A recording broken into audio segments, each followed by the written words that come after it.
we can get started now. So if everybody can hear me fine, can I get a thumbs up? Perfect. All right. So today we're going to be talking about something, another person again. So for this month's class, we're going to be focusing all on very famous people in history. So the first week we talked about Genghis Khan. We're gonna Last week we talked about Napoleon, and this week we're going to talk about Abraham Lincoln. So before I get started with everything I have, what do you guys know about Abraham Lincoln? Any facts that you want to share, or anything that you know about him, or whatever he did? You can also take a guess if you are not really sure. He was president of the United States during the Civil War. Okay, so let's write that down.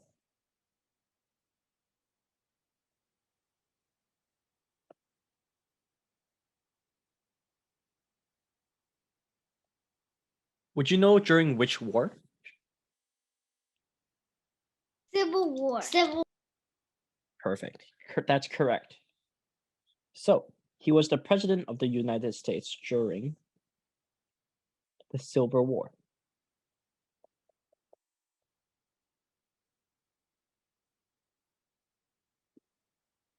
All right. Does anybody have any other interesting facts about Abraham Lincoln? So we know he was a president during the Civil War. So what was his most famous thing about? What was he really about? Does anybody know?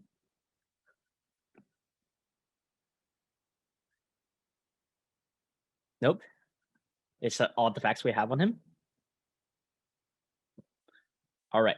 So keep that in mind that he is the president of the United States during the Civil War.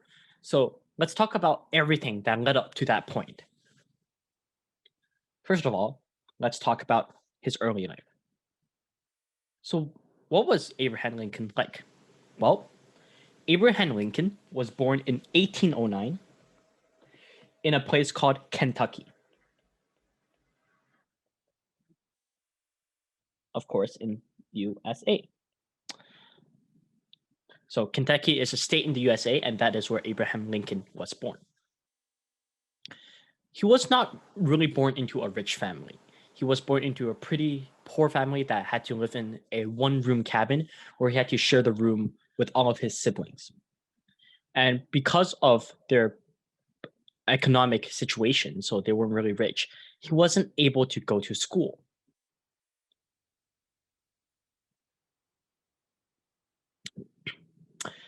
And because he couldn't go to school because of one reason.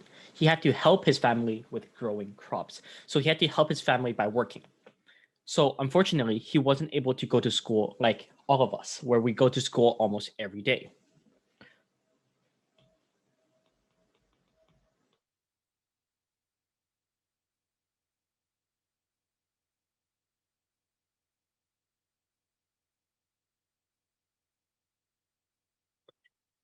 But even though he wasn't able to go to school every day, he was really passionate. So he really liked reading.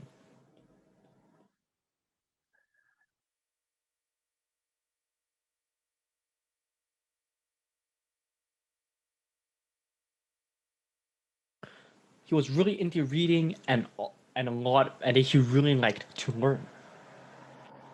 So even though he wasn't able to attend school every day, he tried to read it every day. Okay, so that is basically his childhood during school. After that, when he graduated or when he became older, he had to even work harder for his family because his family was pretty poor. So when he was in his 20s, so when he was like 20 to all the way to 29, he worked a lot of different jobs.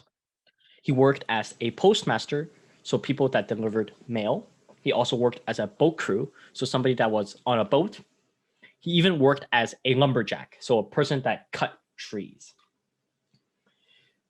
Even though Lincoln had to take all of these different jobs, his favorite job was actually politics. He really wanted to become a politician. So does anybody know what politician means, or what does that job do? So what do you do as a politician? Freya, would you like to give us an answer?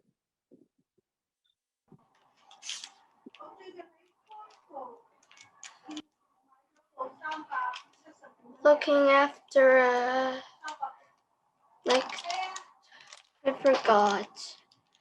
Okay, yeah, that's completely fine. Can you repeat your question? Sure. So what is a politician? So I said that Abraham Lincoln really liked to be a politician. So what is a politician? It's involved with government, president, laws. Perfect. So what is a politician? Well, a politician is a person that is interested in laws, the government, and what we call the people. So he was interested in the well-being of the people. He wanted the American people to be happy. He wanted to change laws, change rules, and change the government to satisfy or make the people happy. All right. So we know that he was really interested in politics and law, but unfortunately, when he was younger, he had to work for a living because he had to work different jobs to keep himself alive, to feed himself. But fortunately, when he is getting into his 30s, he's got this lenient time and leniency to be able to join politics.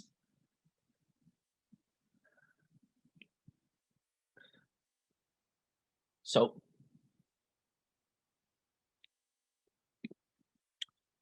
in 1832, he ran his first office.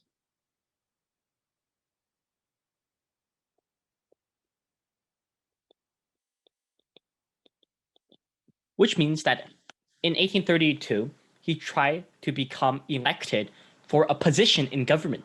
So a government is a group of people that try to make decisions for the country. And he wanted to be part of that group that made decisions. So in 1832, he ran for office, or he tried to get into that group. And the group that he was trying to get into is in Illinois, another state.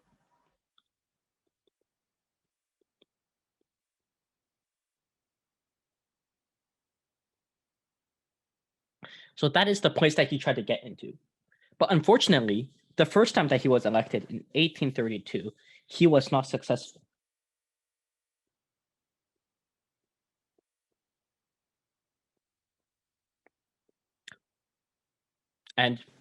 But he didn't give up after the first time, because even though he didn't get elected the first time, he still believed in politics and he still really, really liked politics. So what did he do? Well, in 1832, so 2 years later, he ran again for government.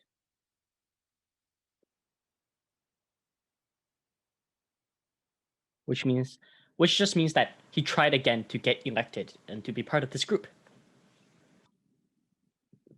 Well, fortunately for him, in 1834, in his second election, he was successful, and he was appointed a seat, and he was able to be part of the political office in Illinois state. And even after that, because these offices or being part of this group is on a 2-year cycle. So every 2 years, you have to be re-elected again, or you have to leave the group. It was 4. Yes, it is 4 for other things like the president and things like that. But state offices is usually 2. They're shorter terms because they do not make as large of a decision. So this is not the Senate, and this is not being a president. So there are shorter terms. So for him, he ran for three more terms. So in total, he ran for 8 years. And after that, he decided to take a break.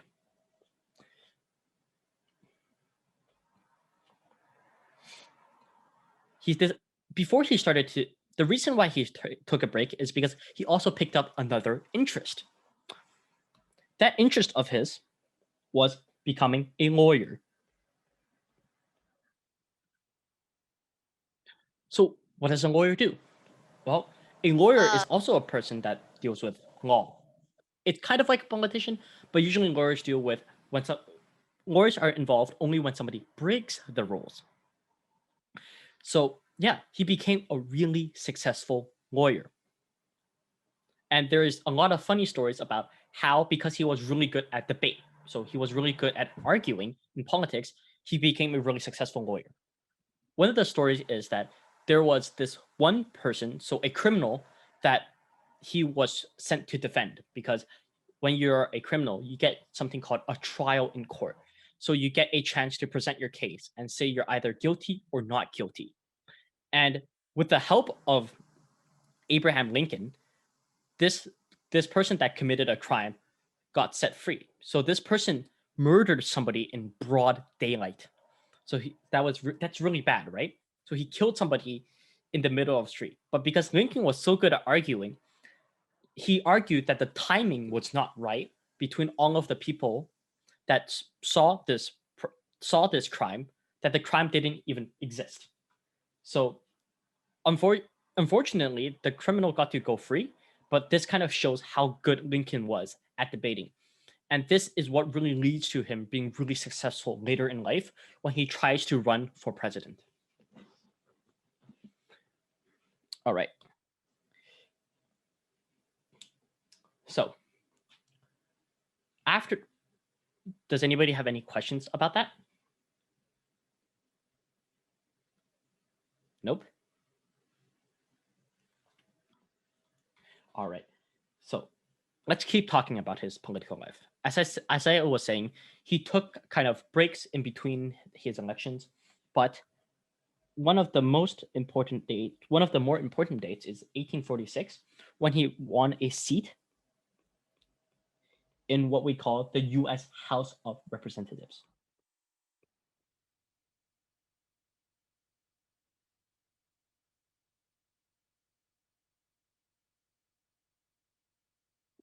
This means that he represented people from his hometown or from the state he's representing in Congress. So he becomes the voice of the people that are from the state he is representing, which is a very, very important position. And yeah, as a representative, again, you serve 2 terms. And in this 2 terms, he made a very, very important legislation, which means law. So he passed a very important law, and that is to end slavery in Colombia.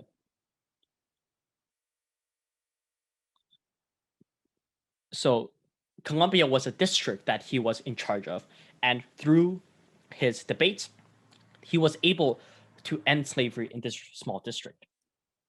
Again, for those who know history, know that Lincoln was much more successful than just ending slavery in one small district.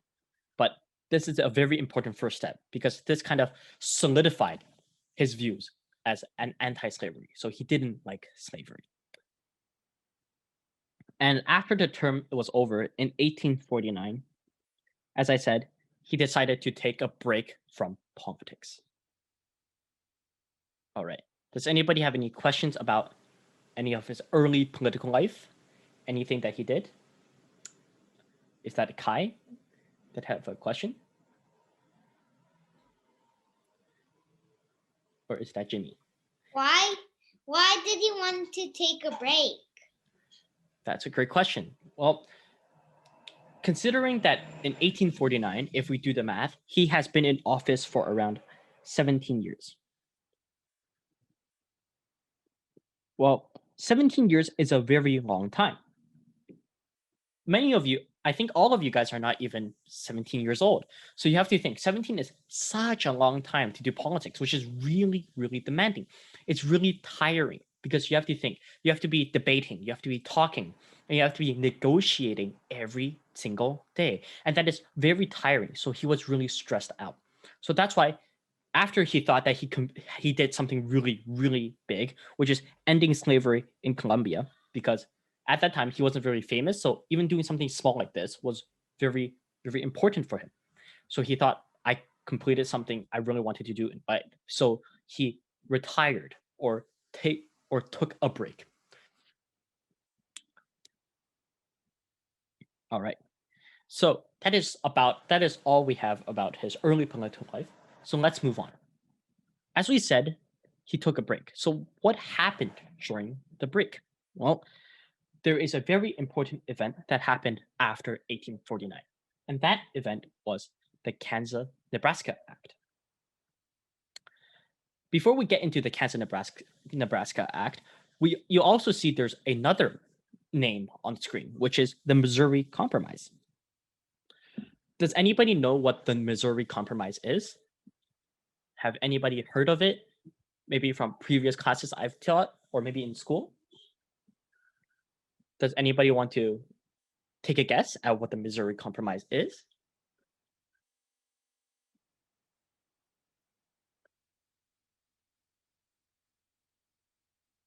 All right. So what is the Missouri Compromise? Well, the Missouri Compromise is another law that was passed. What did the law do? Well, it created this line in the middle of kind of the country. What did this line do? Well, it stated that anything above the line, so the north of the line up here, you were not allowed to have slaves. So it was anti-slave.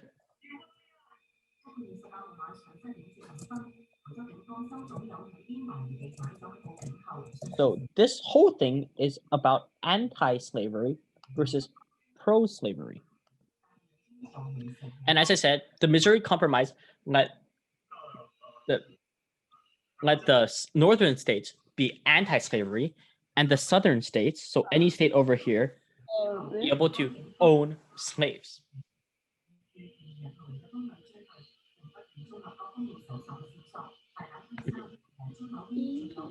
What else?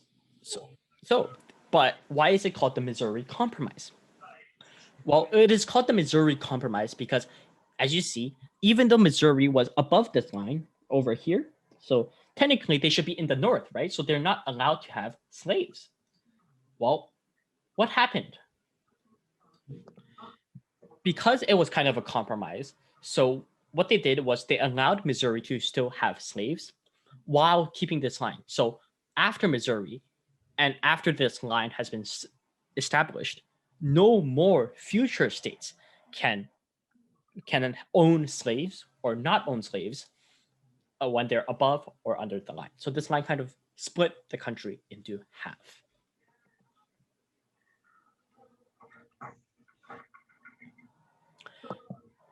So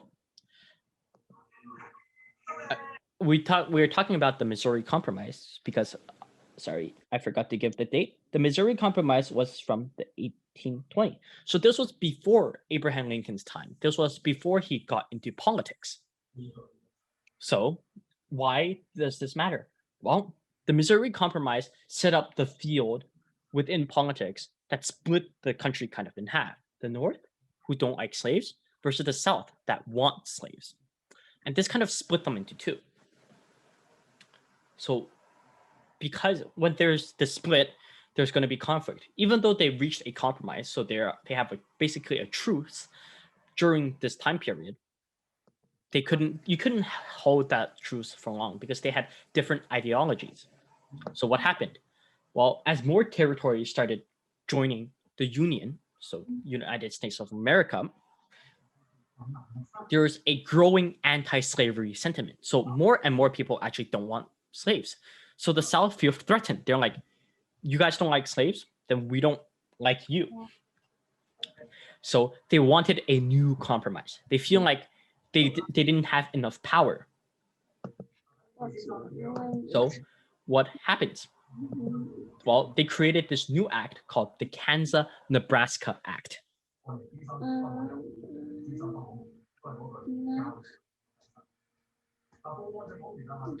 What is the Kansas-Nebraska Act? Well, as we said before in the Missouri Compromise, any state that was in the northern part of this line was automatically a free state.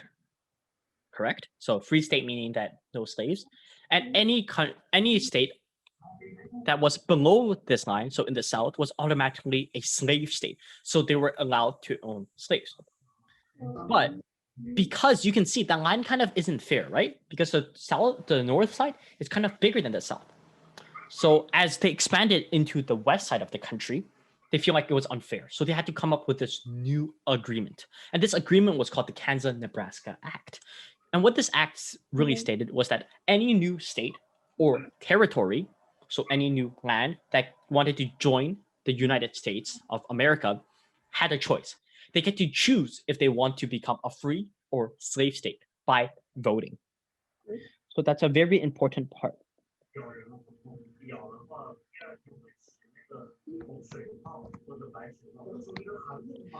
Kansas-Nebraska Act allowed new states to vote for them to be slave or free states, which is a really big problem because this led to more instabilities. So it was not stable for them to vote for something so big. But we're going to talk about what will happen later on. As I said, the Kansas-Nebraska, it's an act. So what an act has to do, it has to pass government. So most of the government has to agree before they can pass this act. Well, because we said that this was really dividing. So the North didn't want slaves, the South wanted slaves. It was so dividing that from this kind of debate, from the argument, actually they created a completely new party. And this party was called the Republican Party.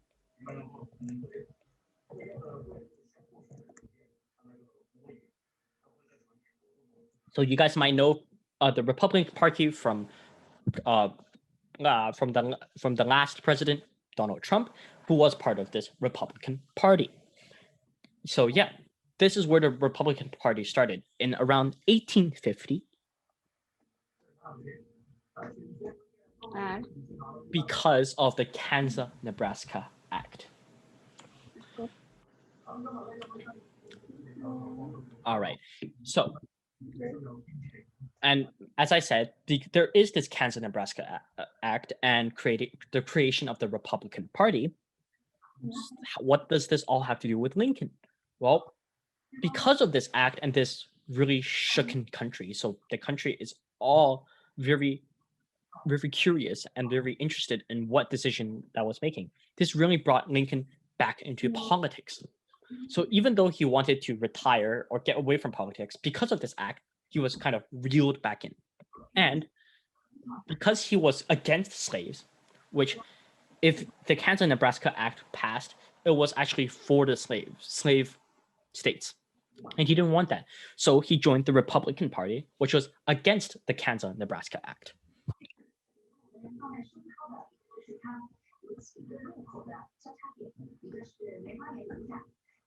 All right, any questions?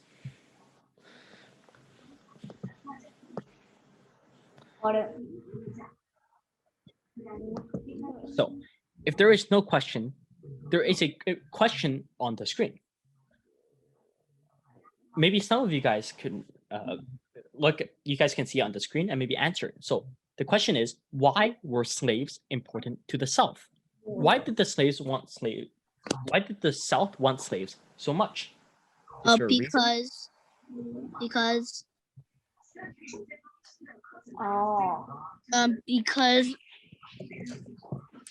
the slaves have to work for the South so they can be rich. That is correct. So what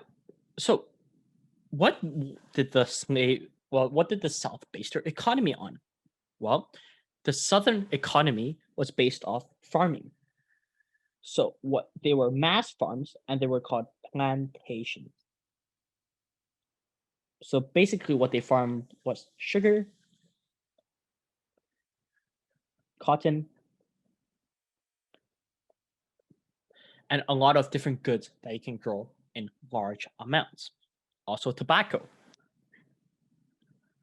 So when you will try to grow things in large amounts, what do you need? Well, you need people. You need a lot of manpower. And where do you get all this manpower? And for really cheap, because you're trying to make a lot of money? Slaves. Well, Yes, that's correct. When you have plantations, you need slaves. That's why the South needed slaves. But why didn't the North need slaves? Well, the North didn't have the same type of environment as the South. The South was hot enough, the climate was good enough so that they can have these large plantations. But the North didn't have that climate. So instead, they developed different types of ways to make money. They developed fishing, lumber, and a lot of different things because they were in the North. So because of this different economy, where the North was more into trading and into uh, things that you have to actually work on instead of mass farming, they created these two different ideologies, so two different ideas within one country. All right, any questions about this?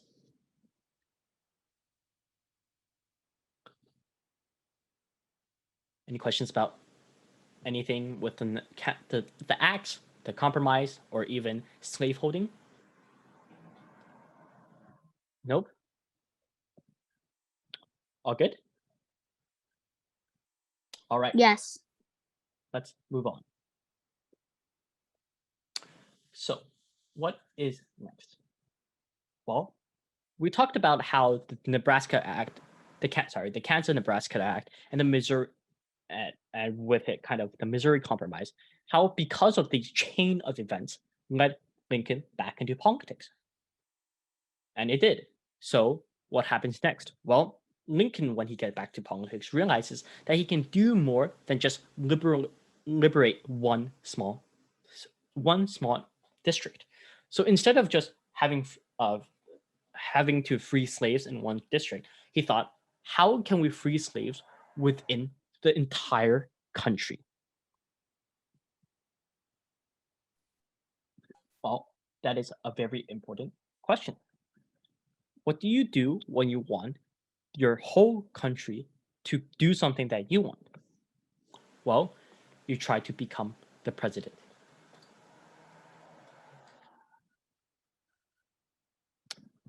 So now we're going to start talking about Lincoln's presidency.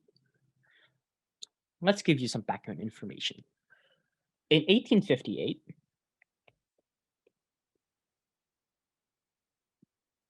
Lincoln runs for the US Senate.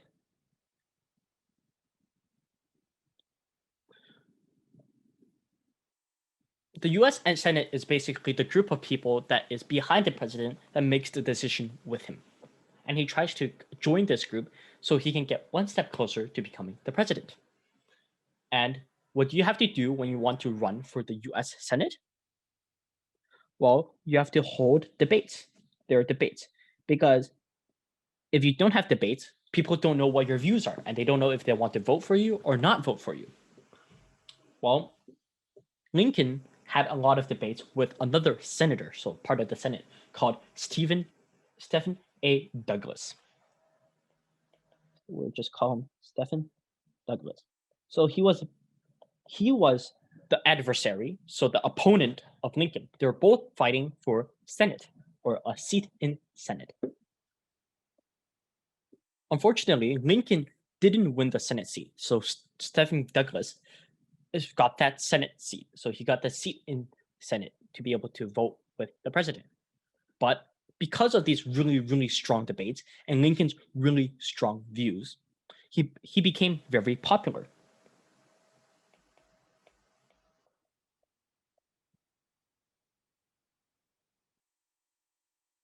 And actually quite famous for his speeches because people realized this guy is really good at debating and he was really good at making speeches.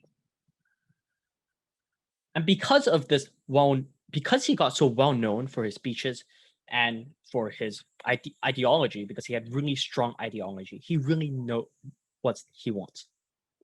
That's made him really popular.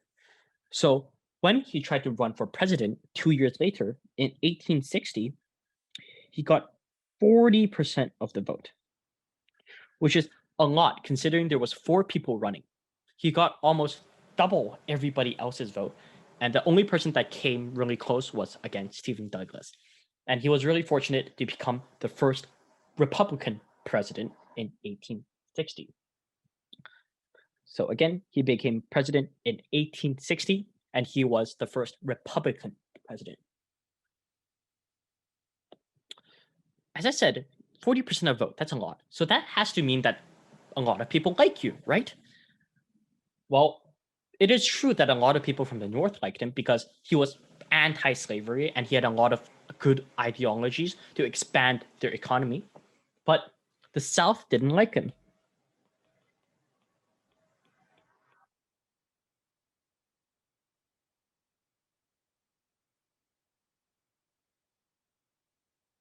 Well, why is that? Well, as we said, the South want slaves. They rely on slaves to have an economy or to live. And with Lincoln becoming president, they're scared. They're scared that Lincoln is going to take away their rights and take away their slaves by banning all slaves. Because when you're the president, you have that power to ban anything you want. And of course, from previous experience, the South knows that Lincoln doesn't like slaves. He wants to free all of the slaves. So, but what happens is that the South, they become really scared of Lincoln. They think that, oh no, our slaves are going to be gone and our livelihood, so their lives are going to be ruined. And they believe, and what the South really believes is that having slaves is their right. So they have the right to own these slaves. Well, what happens when you have a disagreement and you're really afraid of your leader? Well, You want war? clear. No. So what happens is that what you try to do is, well, you clear the group. Sorry, you leave the group. Right? You want to leave the group. So what happens is that this is called the southern states seceded.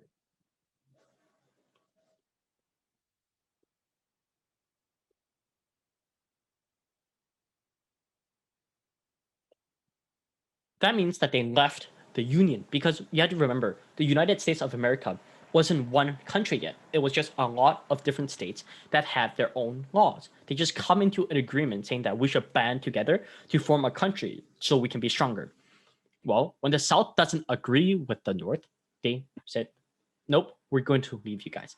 And that's what's called a secession. So they left. And so what happens is that the southern states, so all of the states that own slaves in the South, left the Union. And this comes to play really important because what Lincoln really wanted was to keep the Union together. He really believed in the Union. Union just means a group of people. So they had to come together so that they are stronger. That's what he believed. But unfortunately, the South didn't agree with his views. And a terrible thing happened. And that is the American Civil War. So, does anybody have any questions about anything leading up to the Civil War before we dive right into what happened with the Civil War?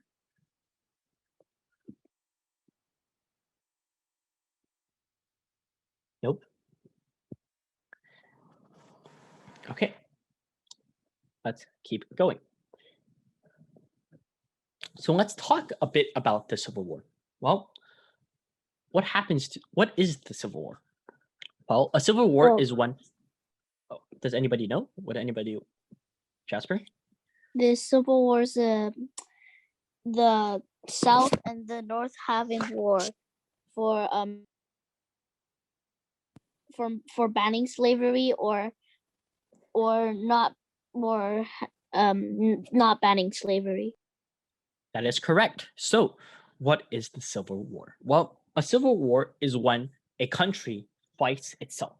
So so they're fighting a war within their own country. So they're not fighting other people, they're fighting themselves. And in America's case, this civil war was fought between the North versus the South. Does anybody know what the northern troops were called? Or does anybody know what the southern troops were called? Because as we said, they're two different basically countries now because they're fighting each other. Is that Kai and Jimmy?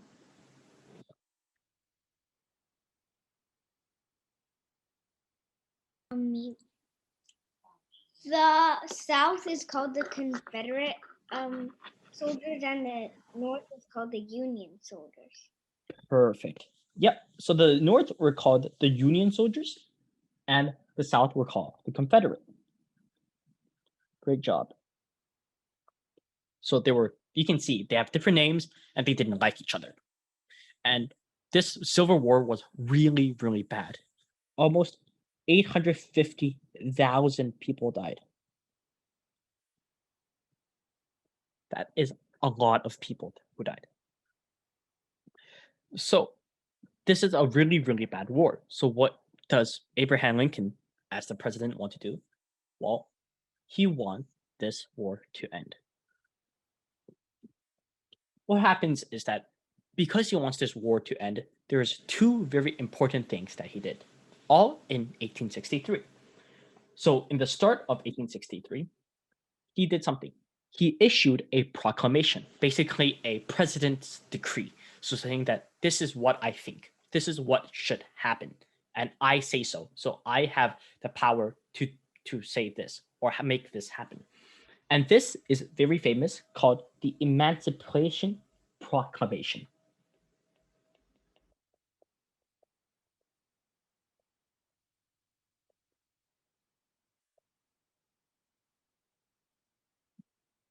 Does anybody have any idea what this proclamation did? It's very famous in history, and it's talked about all the time. Does anybody have any idea what this specifically did? We talked about that this helped end the war, but what exactly does it do?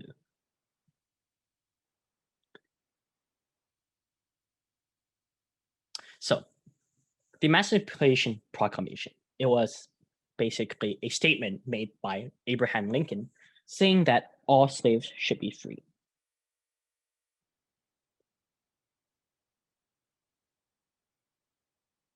He's saying that any slaves that are in states that seceded, or even in states that didn't secede, should be free and are free from now on because the president says so.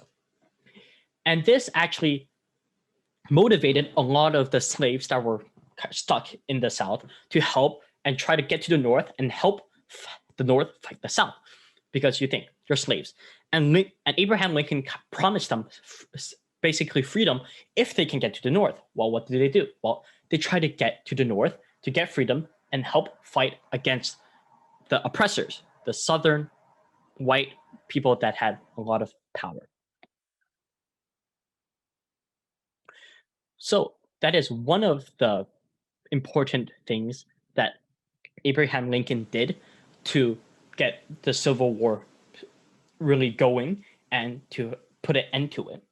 And the next one was as important. And this is also talked about a lot, and you can actually see it in one of the memorials for Lincoln. This is called, also happening in the 1863, this is called the Gettysburg Address.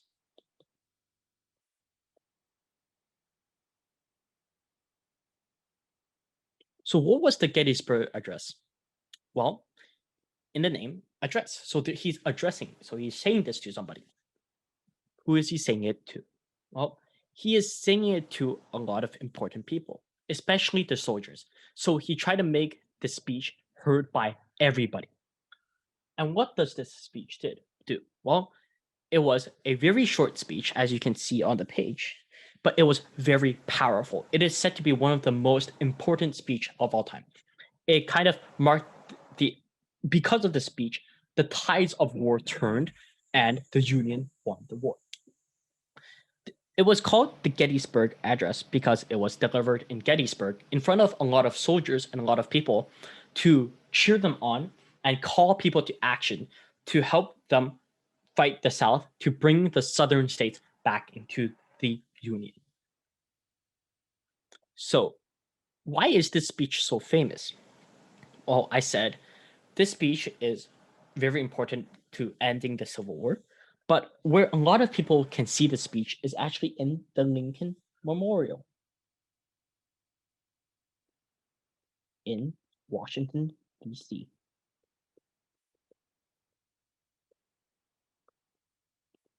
Has anybody been there? Or has anybody been in Washington, D.C.? No?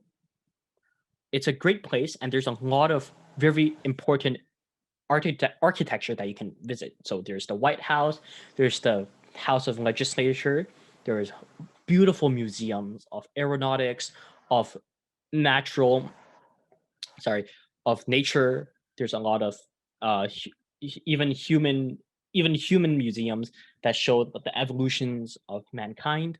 And there's also, well, the Lincoln Memorial. And these are all great places to visit when COVID is over.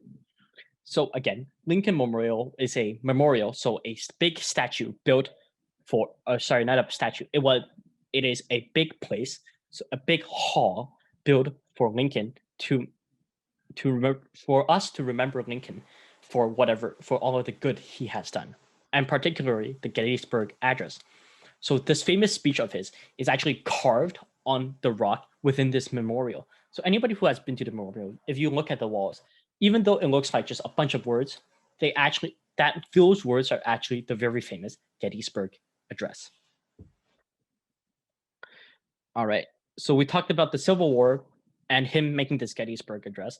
And thanks to this address, the Union, so the North, won the war in 1865. That is when the last the last Confederate soldiers surrendered, marking the end of this Civil War. And it was one of the most bloody wars in the history of America. All right, does anybody have any questions about this war? Anything about it? Nope. All right. If nobody has any questions about the war, I'm going to play a very short clip of somebody reading this address because I think it is one of the most beautiful speeches because it's short, but it is very powerful. So let me share my other screen. Give me a second.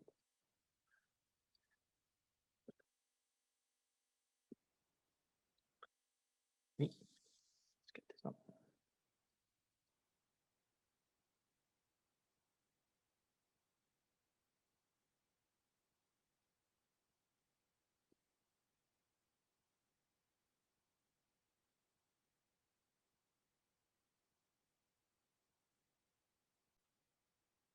All right. Everybody can see the screen, right? Can they hear everything? Yes. 77 years ago, our fathers brought forth on this continent a new nation, conceived in liberty and dedicated to the proposition that all men are created equal. Now we are engaged in a great civil war, testing whether that nation or any nation so conceived and so dedicated can long endure. We are met on a great battlefield of that war. We have come to dedicate a portion of that field as a final resting place for those who here gave their lives that that nation might live. It is altogether fitting and proper that we should do this. But in a larger sense, we cannot dedicate, we cannot consecrate, we cannot hallow this ground. The brave men, living and dead, who struggled here have consecrated it, far above our poor power to add or detract. The world will little note, nor long remember what we say here, but it can never forget what they did here. It is for us, the living, rather, to be dedicated here to the unfinished work which they who fought here have thus far so nobly advanced. It is rather for us to be here dedicated to the great task remaining before us, that from these honored dead we take increased devotion to that cause for which they gave the last full measure of devotion. That we here highly resolve that these dead shall not have died in vain. That this nation, under God, shall have a new birth of freedom, and that government of the people, by the people, for the people, shall not perish from the earth.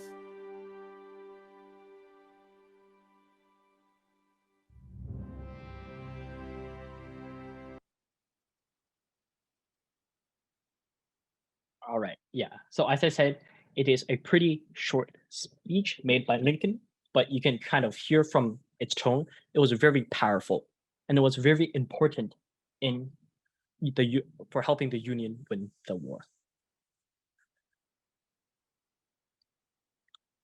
Right. Let me get this set up, and we can finish off the slides.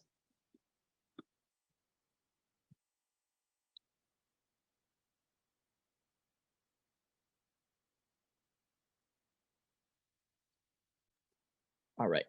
So let's end this off. And if you guys have any questions, I can answer them after. We talked about how the Civil War, with the help of Abraham Lincoln, ended in 1865. But unfortunately, in the same year, on April 14th, 1865, Abraham Lincoln died because of a shot from John Wilkes Booth.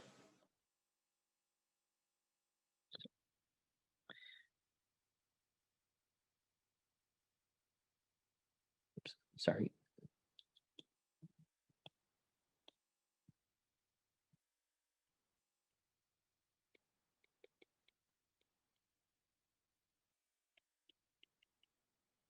So who was John Wilkes Booth? Well, he was a pro-slavery advocate, so he still wanted slaves. And during Lincoln's visit to a theater performance, so he was watching a show, this person, John Booth, shot Lincoln. And unfortunately, because of this shot, Lincoln died the next day on April 14th, 1865. And although this was into Lincoln's second 4 years of being president, because as I said, he was inaugurated in 1860, and he served until 1864, and he was reelected in 1864, and he was supposed to serve all the way to 1868. But unfortunately, due to his death on April 14th, 1865, he wasn't able to serve the complete of his second term. All right, that is all of the things I have on Abraham Lincoln for today. So does anybody have any questions before we end it off? Yes. Let's have Kai and Jimmy first. Why did John Wilkes Booth kill Abraham Lincoln? Good question. So why did this John Wilkes Booth kill Abraham Lincoln? Well, we said before that Abraham Lincoln ended slavery. Mad about something. Sorry? He was mad about something. Yes, that's correct. So John Wilkes Booth was mad that Lincoln ended slavery. Remember? We said Lincoln ended slavery.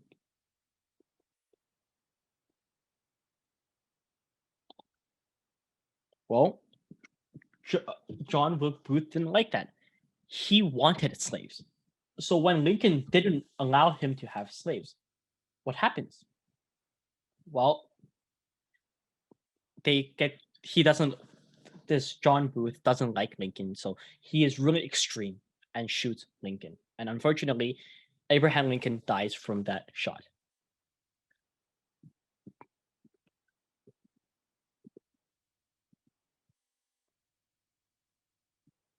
All right. Does anybody else have any questions?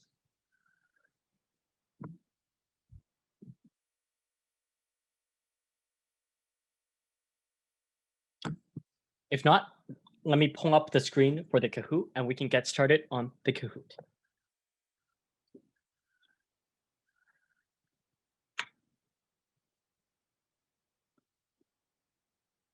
All right. So unfortunately, we do have to wait for some people to join back in because of that unfortunate pause. But I'll put up the Kahoot website and the Kahoot links up right now, and then you guys can join. All right. Can I get a thumbs up if you guys can see the screen? And then you can go to kahoot.it and enter the game pin to join the Kahoot. All right, perfect, guys. Yep.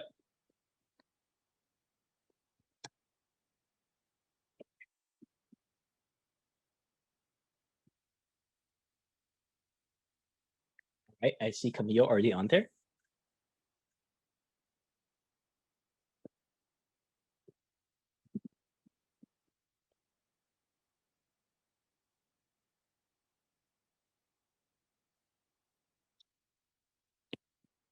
Perfect. I already see 3 people in the Kahoot.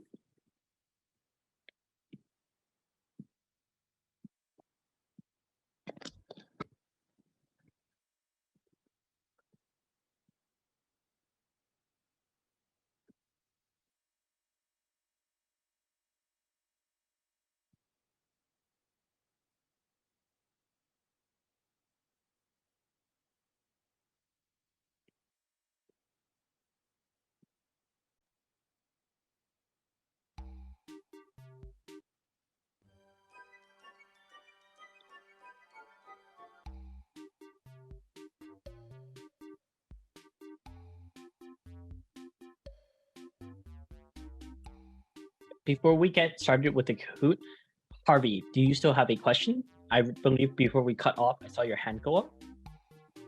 Yeah. What? I said the speech was pretty long. Sorry? Could you say your question again, please? I said that the speech was pretty long. Why is it called short? I'm not sure if I can hear you, Harvey.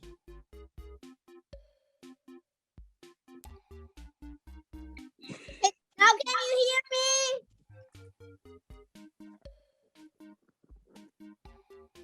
Harvey? Is it? I think there's some problems with my headset. Give me a second. Sorry. 好了，妈妈，我找不见 Google Chrome，不知道咋进去。 Yep, Harvey, I can hear you now. So, what is your question? Could you repeat it?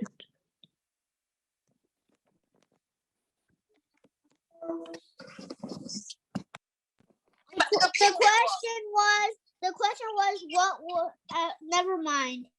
你给我那个 game pin。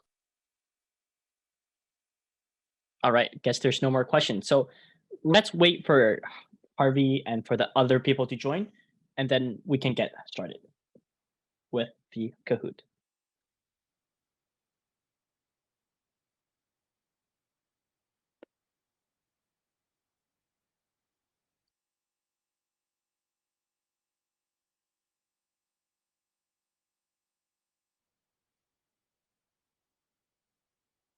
All right, I see 5 people. So let us wait for 1 or 2, around 30 more seconds and see if anybody would like to join.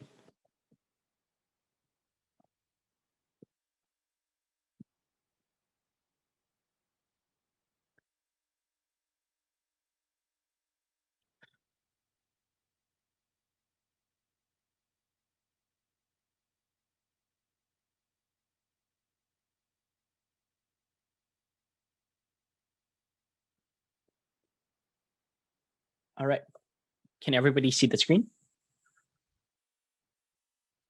Okay, so let's get started.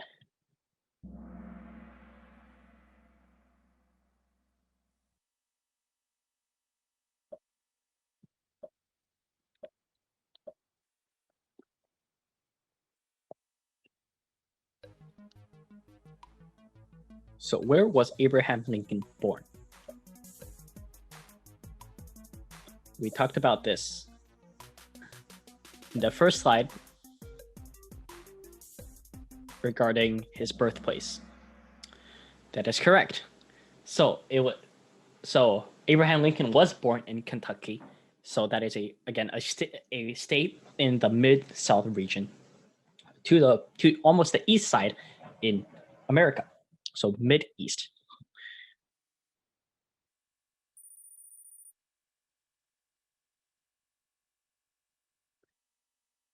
So what did he do as a kid? As I said, even though he wasn't really rich, he really loved doing this one thing.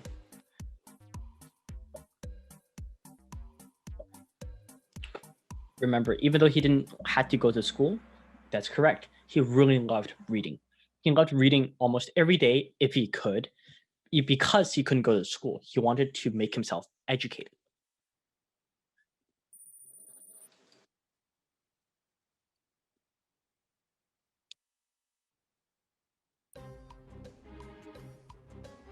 So, as I said before, Abraham was out of politics for a while.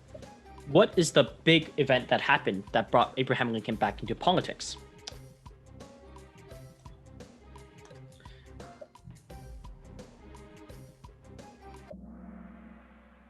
That was a close one.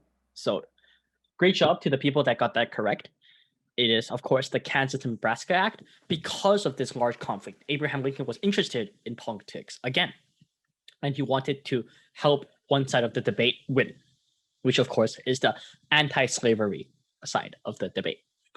Those who pick Emancipation Proclamation, I get why it gets kind of mixed up, but remember, Emancipation Proclamation was after Abraham became president, before he released this. So it didn't get him back into politics. All right, we see Kai and Jimmy ahead, followed by Jasper, only 3 points behind.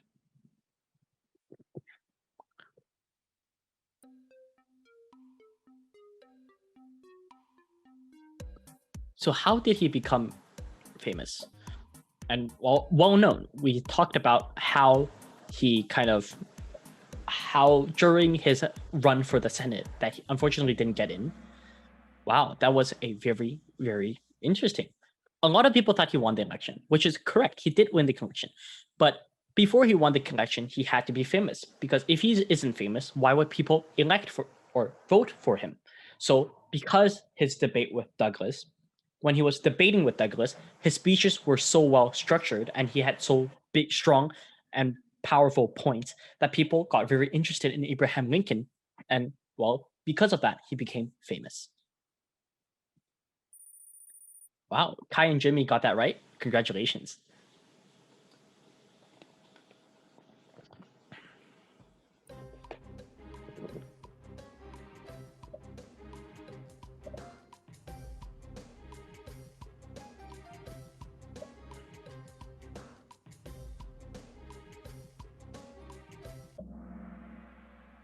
Great job, everybody. So, yep, the party that was created during the Kansas-Nebraska Act, that, again, Abraham Lincoln was part of, is the Republican Party.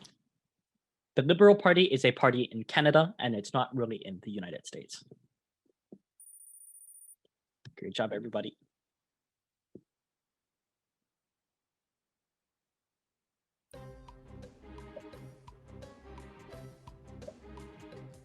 Was Abraham Lincoln the first Republican president? Yes or no? Great job. So Lincoln was the first Republican president. As I said, the Republican Party was created during the Kansas-Nebraska Act, and he joined that party. So when he was elected, he became the first Republican president. All right, let's continue.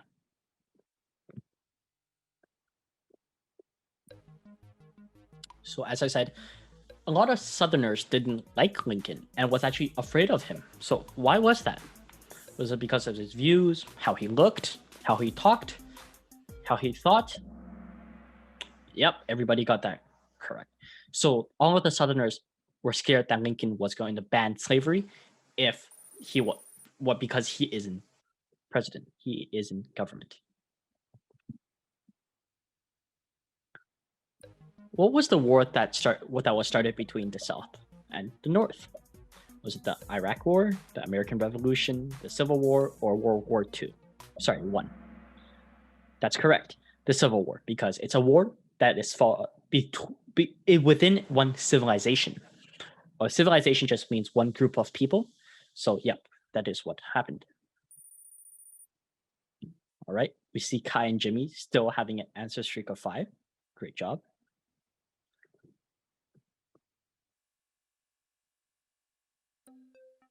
So what was the proclamation called that Lincoln made that said that all slaves were free? Was it the Proclamation of Neutrality, the Bill of Rights? That's correct. It was the Emancipation Proclamation.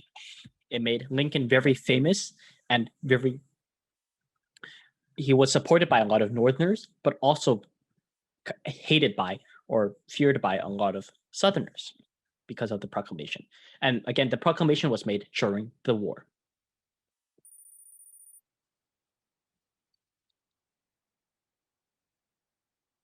So what was the famous speech of Abraham Lincoln called?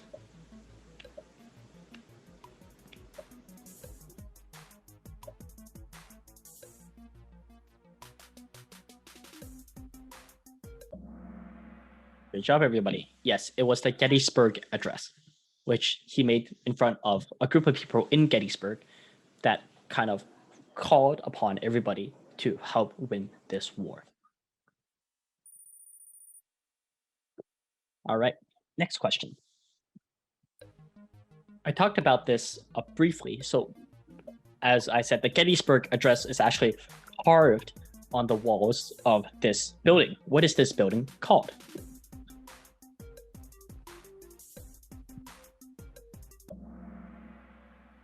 Yep.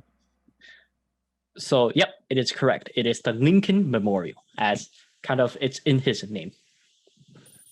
Great job, everybody.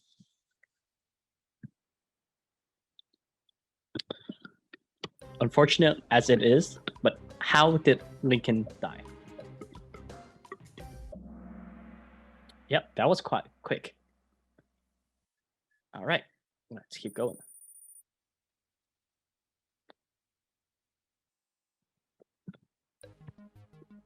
So we talked about there was the South and the North of the Union and the Confederate. Which one is which? Was this Union the South, or is it the opposite? Yep. So everybody's correct. The Union was not the South. The Union was the North. Wow, Kai and Jimmy with over 10,000 points. Congratulations.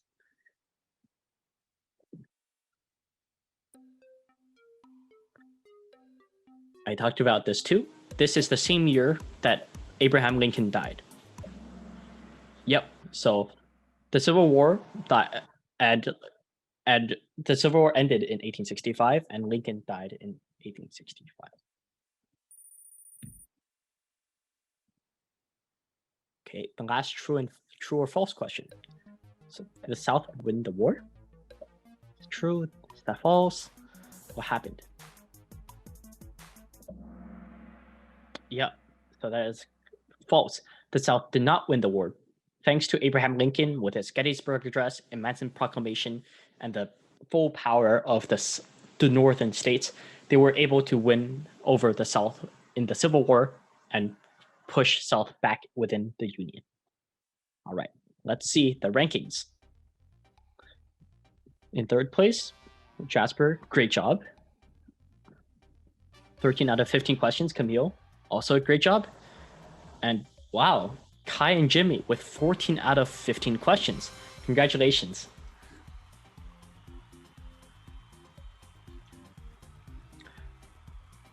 All right, I hope all of you guys have fun. And that is all I have today. If you guys don't have any questions and have no concerns about anything, you guys are free to leave, and I'll see you guys next week.